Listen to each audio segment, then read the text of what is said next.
Today, I want to take the time to break my silence and tell my truth about the time that I was deeply and truly addicted to Palworld and how I was able to overcome it and work through it. And I hope that by sharing my story, it encourages others who might be going through the same thing. When Palworld first came out back in 2024, it was wintertime, so it was really cold. It was maybe like 60, 70 degrees at most during the day. When it's cold like that outside, I prefer to stay inside. And when I'm home during the wintertime, being a homebody, I really like to dive into my favorite hobbies like reading, writing, playing video games. Palworld wasn't something on my radar, but I remember having a conversation with my biggest my biggest supporter, Zan, and keep that name in mind because they're going to be important to the story going forward.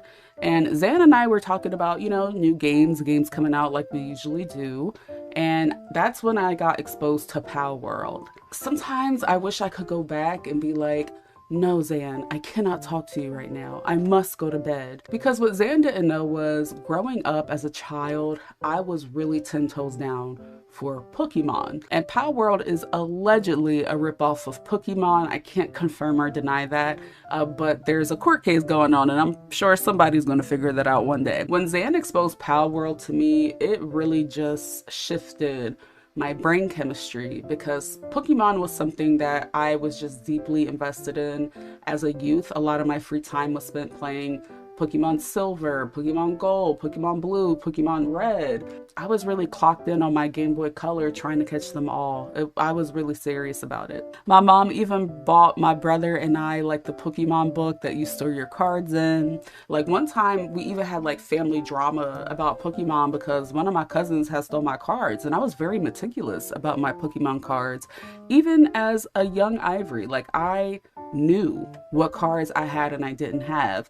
As the years went on, I got older and I got sexy, so I really started to shy away from Pokemon and my card collection and playing the Pokemon games. I still was able to keep Pokemon in my life because I have a brother that I'm 9 years older than, and he had a DS and he was very annoying about that DS, but he also had his own Pokemon games and he stole my old Game Boy Color. Time would go on, I would go to college, I would graduate college, I would become an adult that is employed. So with that, you really don't have a lot of free time like you used to when you were younger. And I never really thought that Pokemon was going to be something that was a part of my life again.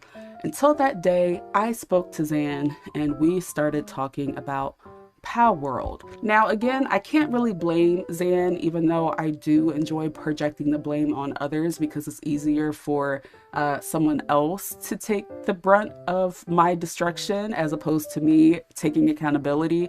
I just prefer to blame other people, but I really don't want you guys to blame Zan the way I am because Zan didn't know. So after we started talking about Palworld, I decided to download it. I got the game, I gave it a try.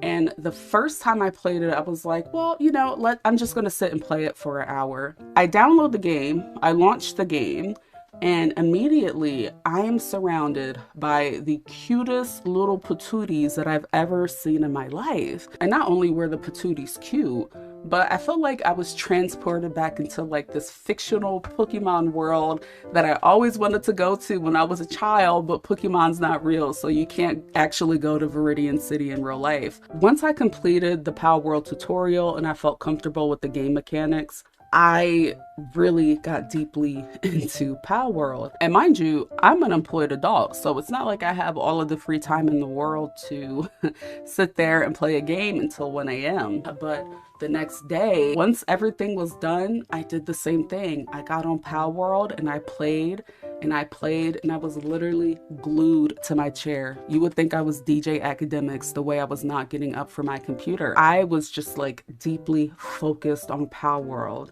And day after day after day, I would get in there, I would build, I would catch pals, I would fight bosses, I would craft, and it just got to the point where I was so invested in Palworld that none of my other hobbies mattered. And my situation would only get worse because one day I decided to stream Palworld. And I feel like this is when things got very detrimental because, it's one thing to have one enabler, but to have the 3 people that show up to your stream no matter what every day and watch you play that, it really just made my situation worse. It got to the point where I even allowed myself, a proud misandrist, to let a man come into my Palworld world and tell me what to do. Like, I didn't even know this guy. And while I'm always down to be somebody's e-girl, somebody's kitten, I'm not down for a man to tell me what to do in my damn game.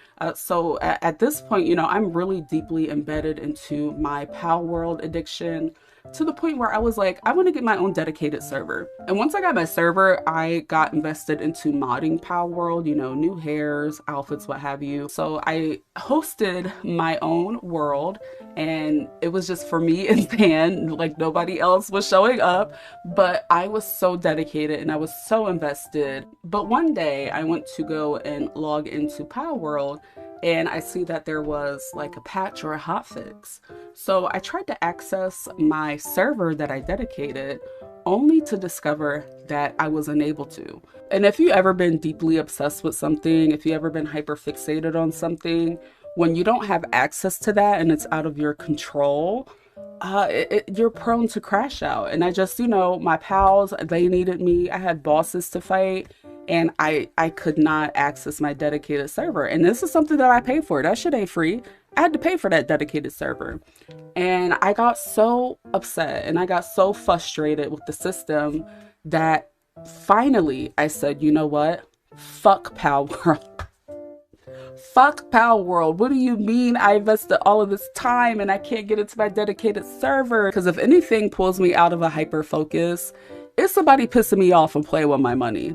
And looking back, although I was very upset at the time, I'm really thankful that the dedicated server that I was using was bugged out, because if that did not happen, I probably would be still addicted to Palworld to this day. I've played